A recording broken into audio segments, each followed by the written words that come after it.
น้ำขึ้นนะโอ้น้ำลง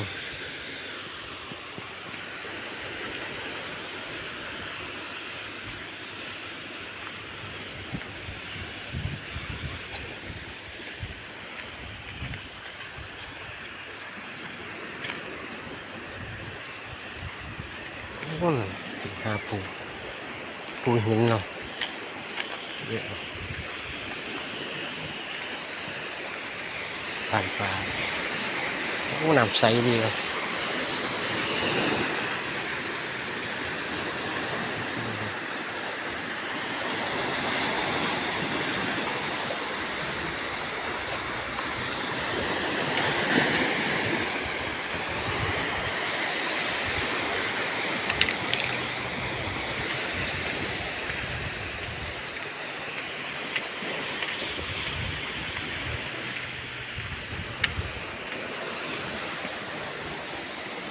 บริทะเลปีใหม่บริกลับบ้าน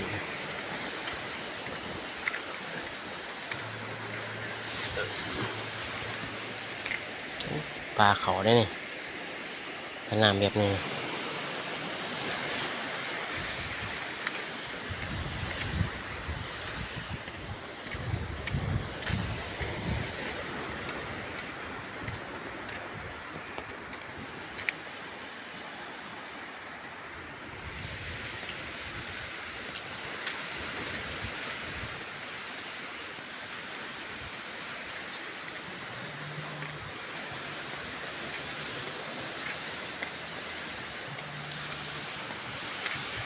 ขับน้ำมัน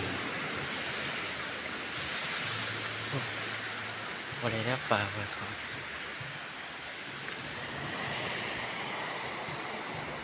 สลายวะ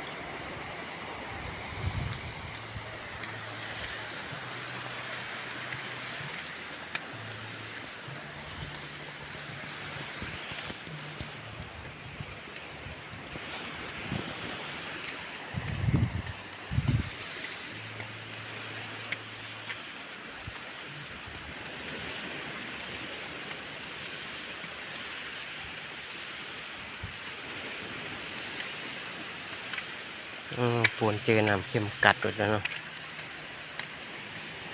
แต่เล็กยังบ่เหลือเจอน้ำเค็ม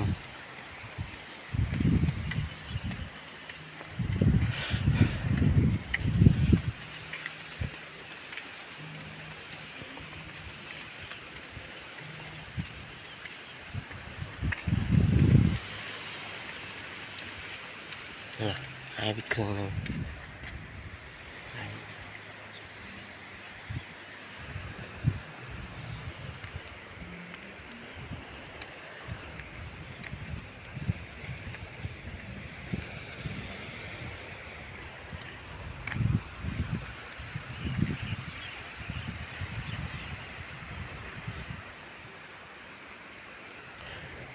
มันจะไหลเลย